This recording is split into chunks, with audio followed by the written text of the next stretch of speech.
نحمده ونصلي ونسلم على حبيبه الكريم اما بعد فاعوذ بالله من الشيطان الرجيم بسم الله الرحمن الرحيم فصل لربك وانحر صدق الله ورسوله النبي الامين الكريم۔ گزشتہ بیان میں درس میں جانوروں کے حلال و حرام ہونے کے تعلق سے جو احادیث ہیں ان میں کی چند عرض کیا۔ اب اس کے تعلق سے جو فقہی مسائل ہیں، جانوروں کی قسمیں اور کن کن جانوروں میں کون کون جانور حلال ہیں، اس کے تعلق سے یہ اس لیے ہے بیان، ہم جو غذا کھاتے ہیں، خوراک کھاتے ہیں، وہ کھانے کے بعد ہمارے بدن کا ایک حصہ بن جاتی ہے، جزو بدن ہو جاتی ہے،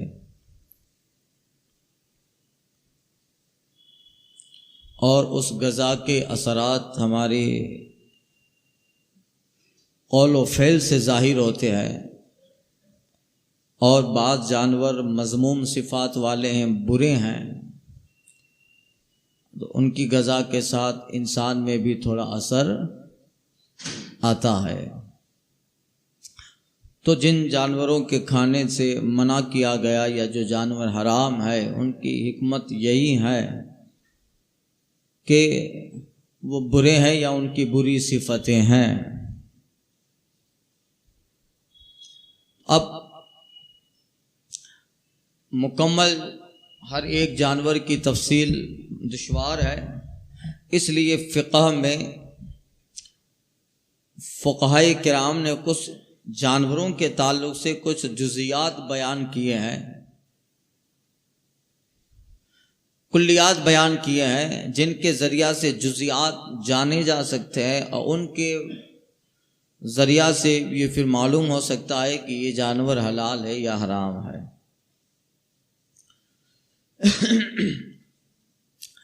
سنیے، مسئلہ کیلے والا جانور جو کیلے سے شکار کرتا ہے وہ حرام ہے، جیسے شیر، گیدڑ اور الحمدللہ لومڑی، بجو، کتا وغیرہ، کہ یہ سب،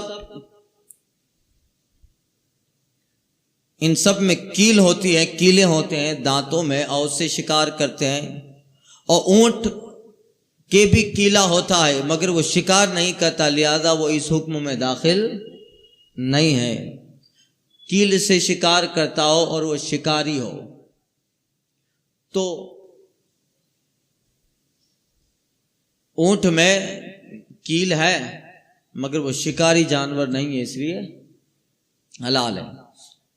پنجے والا پرندہ جو پنجے سے شکار کرتا ہے وہ حرام ہے، جیسے شکرا، باز بحری، چیل، پنجے سے شکار کرتے ہیں نا، شکرا، باز، چیل، یہ وہ جانور ہے، پرندے ہیں جو پنجے سے شکار کرتے ہیں۔ جو پرندہ جو پنجے سے شکار کرتا ہے وہ حرام ہے، جیسے شکرا، باز بحری، چیل۔ اور حشرات الارض حرام ہے، جیسے چوہا، چھپکلی، گرگٹ، گھونس، سانپ، بچھو، بر، مچھر، پسو، کھٹمل، مکھی، مینڈک، حشرات الارض ہے، زمین میں رینگنے والے ہیں، اس کو حشرات الارض کہتے ہیں۔ تو وہ سب جانور حرام ہے، حشرات الارض۔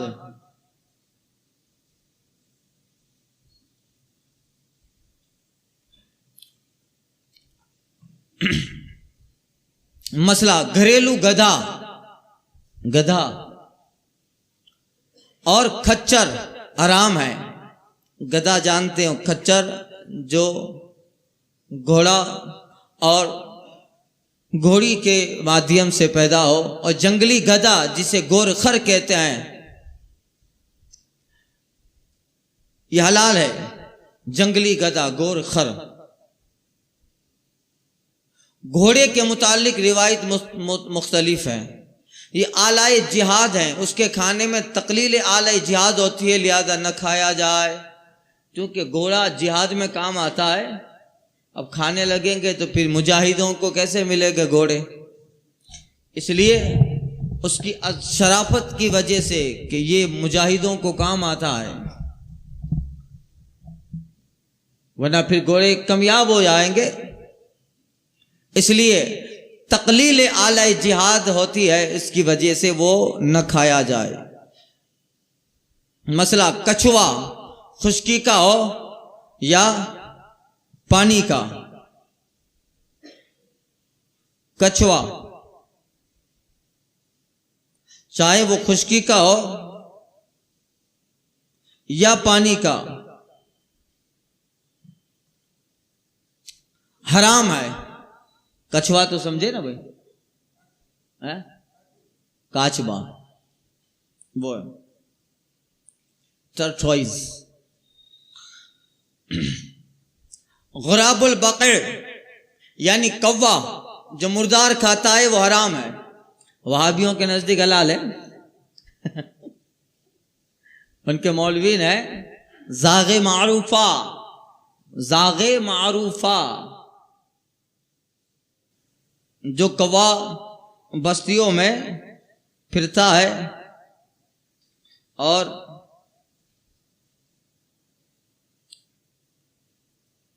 نجاست کھاتا ہے، ان کے مولوی نے تو لکھا ہے کھائے گا ثواب پائے گا۔ اور حضرت کہتے ہیں پڑھیے اندھے کو عادت کے شوربہ ہی سے کھائے، بٹیر ہاتھ نہ آئی تو زاگ لے کے چلے۔ زاگ مانے کوا، بٹیر ہاتھ نہ آئی تو زاگ لے کے چلے۔ تاج الشریعہ کہتا ہے جنون خلد میں جو کووں کو دے بیٹھا دھرم، جنون خلد میں جو کووں کو دے بیٹھا دھرم، ایسے اندھے شیخ جی کی پیروی اچھی نہیں، ایسے اندھے شیخ جی کی پیروی اچھی نہیں۔ میں نہ کہتا تھا صحبت دیو کی اچھی نہیں، میں نہ کہتا تھا صحبت دیو کی اچھی نہیں۔ تو یہی ہے۔ اب کوا غراب البقع جو مردار کھاتا ہے حرام ہے۔ اور مہوکا کہ یہ بھی ایک پرندہ ہے جو کوے سے ملتا جلتا جانور ہے، یہ حلال ہے۔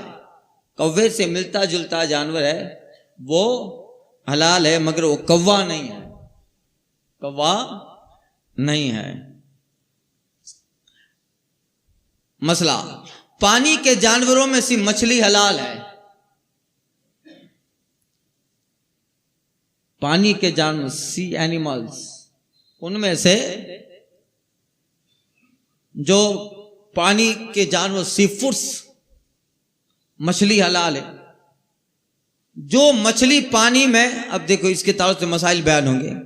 مچھلی حلال ہے، سمجھ گئے، آگے کچھ مسائل آ رہے۔ جو مچھلی میں پانی میں مر کر تر گئی، یعنی جو بغیر مارے اپنے آپ مر کر پانی کے سطح پہ الٹی ہو گئی، وہ حرام، پانی ہی میں مر گئی۔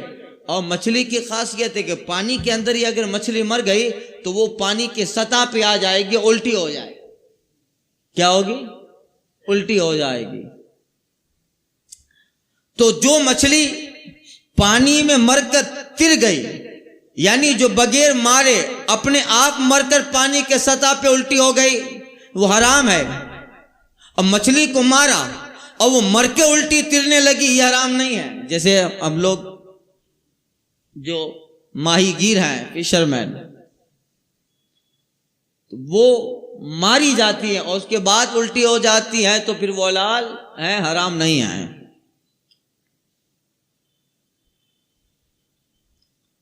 در مختار، ٹڈی بھی حلال ہے۔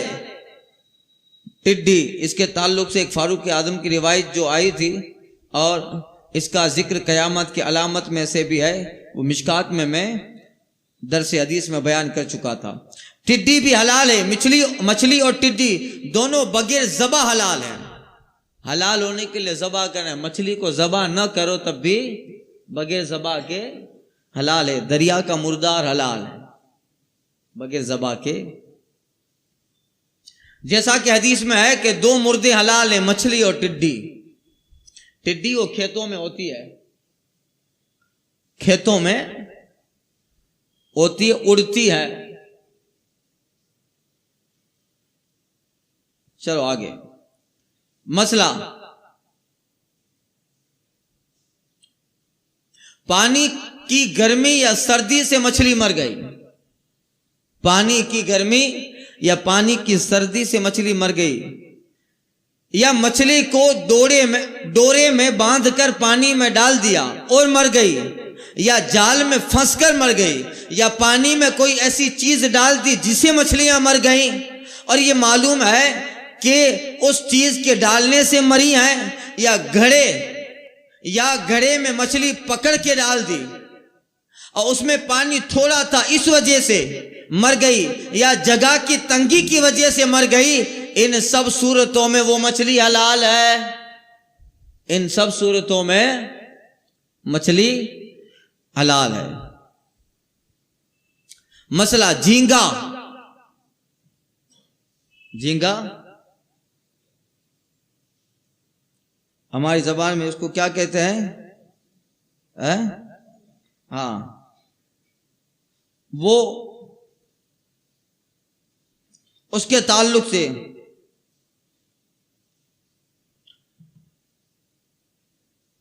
اعلیٰ حضرت سرکار کی کتاب جو احکام شریعت ہے اس میں پہلا مسئلہ غالباً یہی ہے. جھینگے کے متعلق اختلاف ہے. اب دیکھیے پیچھے آگے گزشتہ بیان ہوا کہ جو مچھلی ہے وہ حلال ہے. دریا میں جتنی چیزیں مچھلی کی جنس سے ہیں, کائنڈ آف فش, مچھلی کی جنس سے ہے, مچھلی کی کمیونٹی سے ہے, وہ حلال ہے. مچھلی کی کمیونٹی والی چیزیں, اور جو مچھلی کی کمیونٹی سے نہیں ہے, جنس سے نہیں ہے, ظاہر ہے وہ کیڑے ہیں, وہ جائز نہیں ہے. جیسے کیکڑا, کڑچل, یہ حرام ہے. یہ حرام ہے اس لیے کہ وہ مچھلی کی جنس سے نہیں ہے, وہ کیڑا ہے, دریائی کیڑا ہے. جھینگے کے متعلق اختلاف ہے کہ یہ مچھلی ہے یا نہیں. اسی بنا پر اس کی حلت و حرمت میں, حلال و حرام ہونے میں بھی اختلاف ہے. بظاہر اس کی صورت مچھلی جیسی معلوم نہیں ہوتی, مگر بلکہ ایک قسم کا کیڑا معلوم ہوتا ہے, لہذا اس سے بچنا چاہیے. اور اگر کھا لیا تو کوئی مذائقہ نہیں ہے, مگر خلاف اولا ہے, خلاف اولا ہے, بچنا بہتر ہے. اور اگر بچ لیا, نہیں بچا, کھا لیا, تو اس کے اوپر شریعت نے کوئی لمبی پکڑ نہیں کی. اختلاف بعض علماء نے اس کو مچھلی نہیں مانا ہے, اس وجہ سے اختلاف ہے, اور جو ہے اس لیے اس سے بچنا بہتر ہے. اس کو جو ہے بچنا جو ہے اچھا ہے. کھا لیا تو خلاف اولا ہے, مگر کھا لیا تو کوئی شریعت نے بڑی پکڑ نہیں کی ہے. سمجھ گئے آپ؟ یہ اب جو بہت اچھے متقی ہیں, پرہیزگار ہیں, جو غذاؤں کے تعلق سے بڑا کیئر کرتے ہیں, وہ نہیں کھاتے ہیں. ہم جیسے آوارہ لوگ, نکمے لوگ جو اتنا زیادہ فرق نہیں کر پاتے ہیں, تو اب ہم لوگ کھا لیتے ہیں یہ. مگر اللہ تعالیٰ جو بھی کھلائے حلال کھلائے, حرام نہ کھلائے. آمین. سمجھ گئے آپ مسئلہ سمجھ گئے؟ ہاں. مچھلی کا پیٹ بغیر شکم چاک کیے بھون لی گئی, اس کا کھانا حلال ہے. ڈائریکٹ پوری کی پوری مچھلی بھون ڈالی, پیٹ وغیرہ چاک نہیں کیا. پیٹ چاک کرتے ہیں نا ہم لوگ, اس میں سے کچھ چیزیں نکالتے ہیں. اب مچھلی کا پیٹ چاک کیے, اس میں بغیر چاک کیے اس کو بھون لیا گیا, تو اس کا کھانا حلال ہے. مچھلی کا پیٹ چاک کیا, اس میں سے موتی نکلا, اللہ کرے کسی کی قسمت ہو, بڑا قیمتی ہوتا ہے. ہمارے علاقے میں تو الحمدللہ سرکار محبوب شاہ موتیوں والے رحمت اللہ تعالی علیہ کی دعا ہے, ان کی کرامت ہے کہ سیب کا موتی نکلتا ہے, سیب سے موتی نکلتا ہے. نکلتا ہے کہ نہیں؟ چھپکا موتی ہم لوگ بولتے ہیں. یہ حضرت سرکار قطب جام نگر حضرت محبوب شاہ موتیوں والے رحمۃ اللہ تعالی علیہ کی دعا ہے. آ رہے تھے، کشتی میں سوار تھے، آپ کے ساتھ شہزادے بھی تھے، اور کشتی کے ملا نے کہا کہ آپ کا کرایہ نہ لوں مگر ان دونوں کا کرایہ لوں گا. 2 صاحبزادے تھے. حضرت کو جلال آیا، فقیرانہ لباس تھا. حضرت نے اپنے دونوں بچوں کو دریا میں ڈال دیا کہ جب کرایہ ان کا مانگتا ہے نہیں دینا ہے، جاؤ دریا میں ڈال دیا. دونوں لوگ پریشان ہو گئے، عجیب فقیر ہے، کرائے کی بات آئی، دونوں بچوں کو دریا میں ڈال دیا. اور ملاح جو کشتی میں کرایہ وصول کرتا تھا، ٹی سی جو تھا، اس کو بھی لوگوں نے ڈانٹا، کہا فقیر ہے تو پھر چھوڑ دینا چاہیے جو ہے. حضرت نے کہا میرا کرایہ چاہیے. حضرت نے پانی میں ہاتھ ڈالا اور اوریجنل موتی نکال کے اس کو دے دیا، جا تیری نسلوں تک ختم نہیں ہوں گے. لوگ کہنے لگے کہ اب وہ بچے شہزادے پانی میں ڈال دیا. حضرت کہتے فکر مت کرو، ہم سے پہلے کنارے پہ انتظار کر رہے ہیں. کنارے پر حضرت محبوب شاہ موتیوں والے رحمۃ اللہ تعالی علیہ، صاحب کشف و کرامت، اسی وجہ سے ان کا نام ہوا موتیوں والے. اوریجنل ڈائمنڈ نکال لے موتی. آج بھی ہماری کٹھی میں جو دریائی کنارے ہیں، یہاں آج بھی مچھلیوں میں وہ شپ کے موتی نکلتے ہیں. یہ حضرت کی کرامت ہے. آپ نے دیکھا ہے نکلتے ہوئے؟ الحمدللہ اس فقیر نے کئی بار دیکھا ہے کس طرح نکلتا ہے. تو یہ بزرگوں کی کرامت ہے بھائی. اللہ اللہ. نہ پوچھ ان خرقہ پوشوں کی ارادت ہو تو دیکھ انہیں. اقبال کہتے ہیں نہ پوچھ ان خرقہ پوشوں کی ارادت ہو تو دیکھ انہیں، یدے بیضا لیے بیٹھے ہیں اپنی آستینوں میں. جلا سکتی ہے شمع کشتہ کو موج نفس ان کی، الہی کیا چھپا ہوتا ہے اہل دل کے سینوں میں. سنیے، مچھلی کا پیٹ چاک کیا، اس میں سے موتی نکلا. اگر یہ سیب کے اندر سے اندر ہے تو مچھلی والا مالک ہے. سیب کے اندر ہے تو مچھلی والا مالک ہے. شکاری نے مچھلی بیچ ڈالی، شکاری نے مچھلی بیچ ڈالی ہے تو وہ موتی مشتری کا ہے، خریدنے والے کا ہے اگر بیچ ڈالی ہو.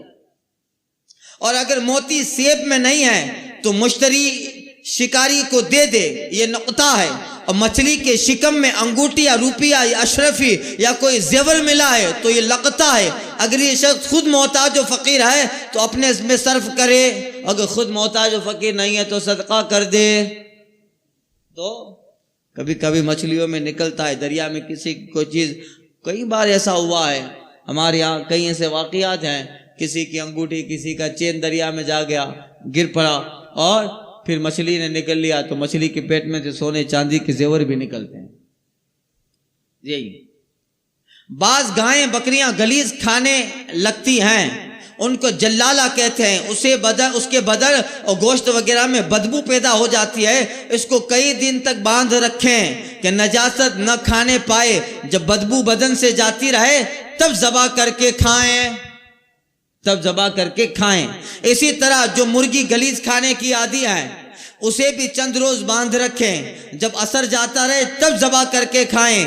جو مرغیاں چھوٹی پھرتی رہتی ہیں ان کو بند کرنا ضروری نہیں جب تک کہ گلیز کھانے کی عادی نہ ہو، جب تک گلیز نہ کھاتی ہوں اور گندگی نہ کھاتی ہوں اور ان میں بدبو نہ ہو. ہاں بہتر یہ ہے کہ ان کو بھی بند کر کے ذبح کریں. کچھ دنوں تک مرغیوں کو باندھ کے رکھیں، جب بدن میں جو کھایا ہے جسم سے وہ نکل گیا اور مطمئن ہو گئے کہ ہاں اب جو ہے بدبو نہیں آتی ہے، یا جو تھا اندر پیٹ میں کھایا تھا وہ نکل گیا، اب ذبح کرے، صاف ستھری ہو جائے تب. یہ مسئلہ بکرا جو خصی نہیں ہوتا ہے وہ اکثر پیشاب پینے کا عادی ہوتا ہے. خصی نہیں ہوتا ہے وہ اکثر پیشاب پینے کا عادی ہوتا ہے. اس میں ایسی سخت بدبو پیدا ہو جاتی ہے کہ جس راستے سے گزرتا ہے وہ راستہ کچھ دیر کے لیے بدبودار ہو جاتا ہے، وہ راستہ بدبودار ہو جاتا ہے. اس کا بھی وہی حکم ہے جو جلالہ کا ہے کہ اس کے گوشت سے بدبو دفع ہو گئی ہو تو کھا سکتے ہیں، ورنہ مکروہ اور ممنوع ہے. اس کو بھی باندھ کے رکھیں کہ کئی دنوں تک اس کو جو ہے پیشاب نہ پینے دیا جائے اور غلیظ اور گندی چیزیں نہ کھائے، باندھ کے رکھیں، اور جب بدبو ختم ہو جائے تب ذبح کرے، ورنہ مکروہ اور ممنوع ہے۔ مسئلہ، بکری کے بچے کو کتیا کا دودھ پلاتا رہا، بکری کے بچے کو کتیا کا دودھ پلاتا رہا، اس کا بھی حکم جلالہ کا ہے کہ اس میں بھی جو ہے اثر ہو جاتا ہے، بدبو آتی ہے۔ چند روز تک اسے باندھ کر چارہ کھلائیں کہ اس کتیا کے دودھ کا اثر جاتا رہے، اسے چارہ کھلائیں پاک صاف۔ کتیا کا دودھ پیا ہے بکری کے بچے نے، بکری سے کتے کی شکل کا بچہ پیدا ہوا، کہیں کہیں ہوتا ہے، بکری سے کتے کی شکل کا بچہ پیدا ہوا، اگر وہ بھونکتا ہے تو نہ کھائیں، تو وہ کتا ہے، بکری نہیں ہے، اور اگر اس کی آواز بکری کی طرح ہے تو کھایا جا سکتا ہے، بھونکے تو کتا ہے، اگر آواز بکری کی طرح ہے تو بکری ہے، سمجھے؟ اور اگر دونوں طرح آواز دیتا ہے، کبھی بھونکتا ہے کبھی بکری کی طرح آواز نکالتا ہے، دونوں طرح آواز دیتا ہے، تو اس کے سامنے پانی رکھا جائے، اگر زبان سے چاٹے تو کتا ہے، منہ سے پیے تو بکری ہے، زبان سے چاٹے تو کتا، منہ سے پیے تو بکری ہے، اور اگر دونوں طرح پیے تو اس کے سامنے گھاس اور گوشت رکھے، گھاس اور گوشت رکھے، گھاس کھائے تو بکری ہے، گوشت کھائے تو کتا ہے، سمجھے؟ تو اس کے سامنے گھاس اور گوشت دونوں چیزیں رکھے، گھاس کھائے تو بکری، مگر اس کا سر کاٹ کر پھینک دیا جائے، اگر گھاس کھاتا ہے تب بھی اس کا شمار بکری میں ہوگا، مگر جب ذبح کرے تو سر کاٹ کے پھینکا جائے، اس کو نہ کھایا جائے، اور گوشت کھائے تو کتا ہے، اور اگر دونوں چیزیں کھاتا ہے، گھاس بھی کھاتا ہے گوشت بھی، تو اسے ذبح کر کے دیکھے، اس کے پیٹ میں معدہ ہے تو کھا سکتے ہیں، اور نہ ہو تو نہ کھائیں معدہ۔ تو یہ ساری شکلیں بتائی ہیں، ایسا بہت کم ہوتا ہے، مگر ہو تو یہ طریقے ہیں، یہ طریقے ہیں۔ میں اکثر کہتا ہوں ہمارے دین نے کوئی چیز چھوڑی ہی نہیں ہے، یہ سائنٹیفک چیزیں ہیں، 1400 سال پہلے جو بیان ہو گئی، دنیا آج ریسرچ کر رہی ہے، اسلام کے دستور نے یہ پہلے ہی بتا دیا ہے۔ مسئلہ،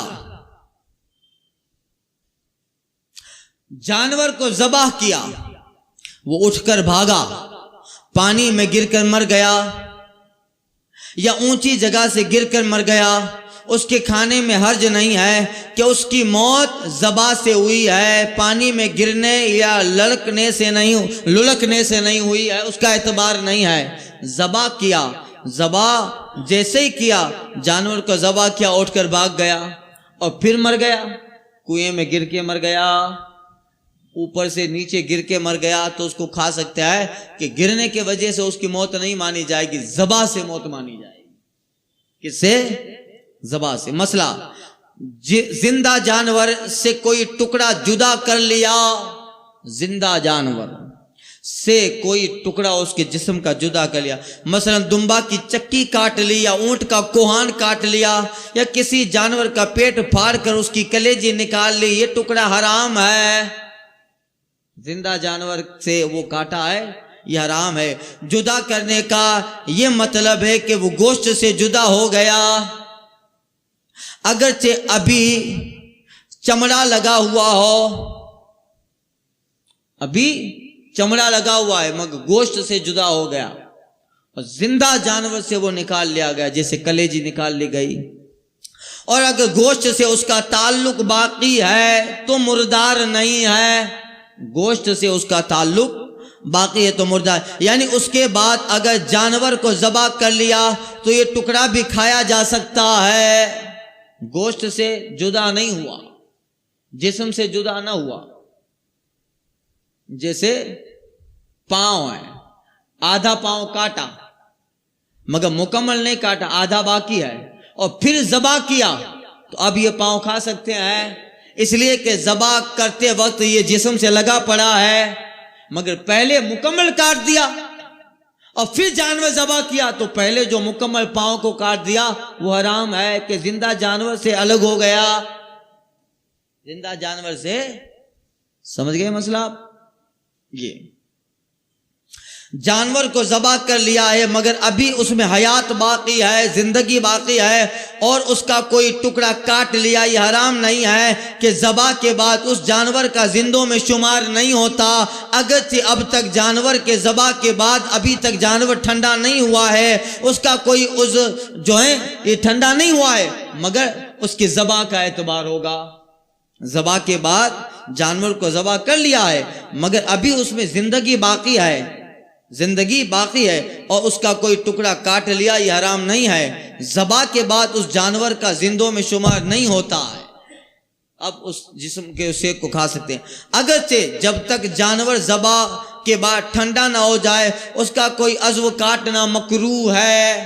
جب تک بالکل جانور ٹھنڈا نہ ہو جائے، اس کے پورے جسم سے جان نکل نہ جائے، ٹھنڈا نہ ہو جائے، تب تک باقی رکھا جائے، تب تک صبر کیا جائے، اور تب تک اس کا عضو کاٹنا مکروہ ہے، بعد میں کاٹا جائے جب بالکل ٹھنڈا ہو جائے، مگر کاٹ لیا گیا اور اس کو کھا لیا تو وہ حلال ہے۔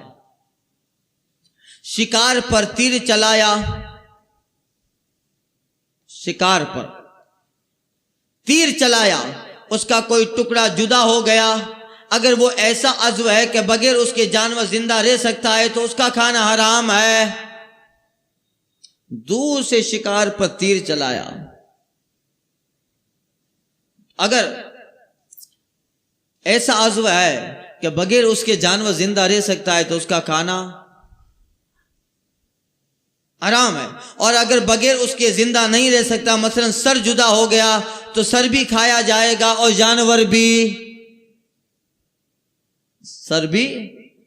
یہ کب ہے؟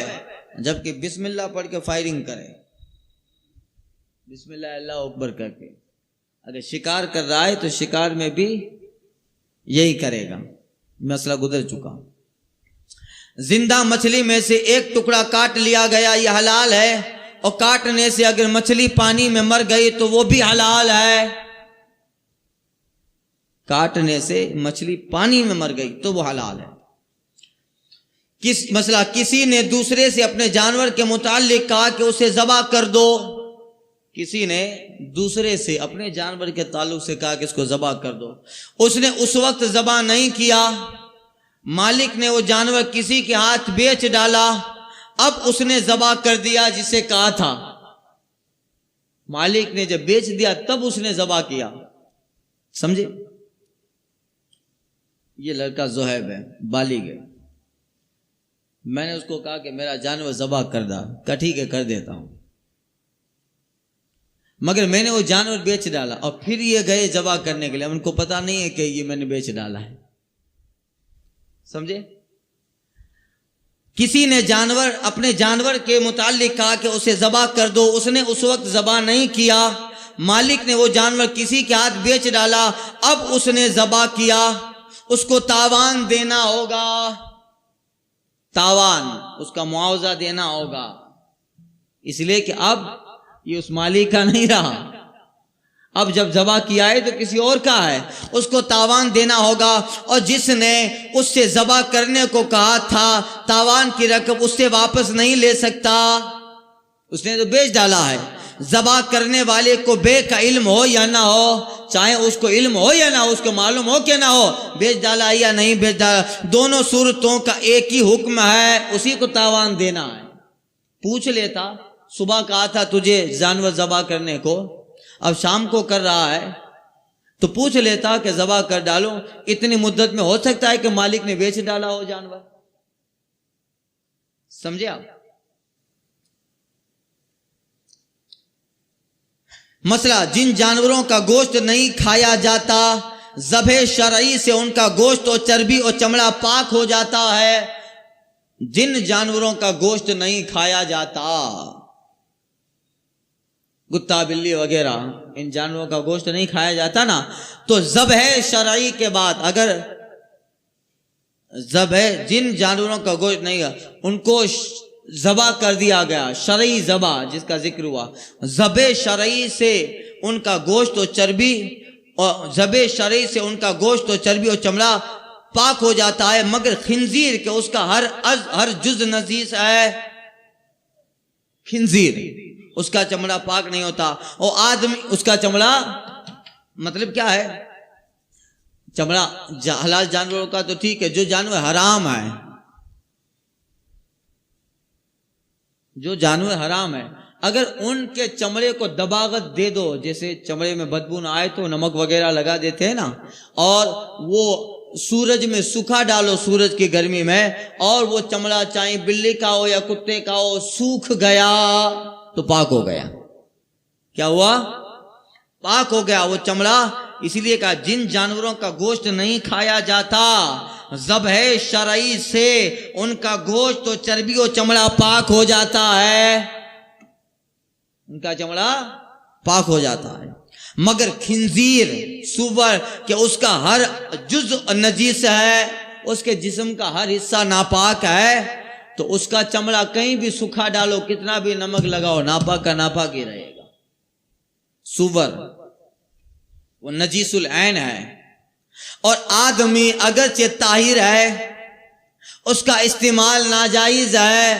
آدمی کے جسم کا چمڑا اس کا استعمال ناجائز ہے، آدمی کی شرافت کی وجہ سے۔ اتنی بڑی مخلوق ہے، اشرف المخلوقات ہے، ساری مخلوقات میں سب سے بہتر ہے، ان کا چمڑا اگرچہ پاک ہو جاتا ہے ذبح کے بعد، مگر اس کا استعمال ناجائز ہے۔ کیوں؟ اس لیے آدمی کی شرافت و عظمت کی وجہ سے۔ جی،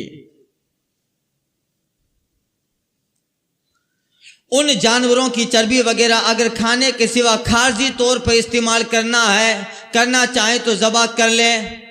ان جانور جن کا گوشت نہیں کھایا جاتا، ان جانوروں کی چربی وغیرہ اگر کھانے کے سوا، اب کھایا نہیں جائے گا، اگرچہ ان کا گوشت ذبح شرعی کے بعد پاک ہو جاتا ہے مگر کھایا نہیں جائے گا، ان جانوروں کی چربی وغیرہ چمڑا وغیرہ اگر کھانے کے سوا خارجی طور پر استعمال کرنا چاہیں تو ذبح کر لیں، کہ اس صورت میں اس کے استعمال سے بدن یا کپڑا نجیس نہیں ہوگا اور نجاست کے استعمال کے قباحت سے بچنا ہوگا۔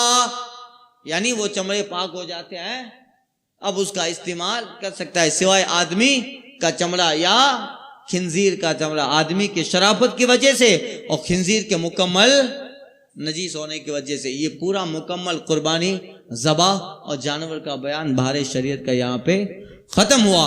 اب انشاءاللہ تعالی باقی جو بیان ہے عمر رہی اور زندگی نے وفا کی، انشاءاللہ آئندہ سال پھر ان مسائل کو ریپیٹ کریں گے۔ وآخر دعوانا ان الحمدللہ رب العالمین۔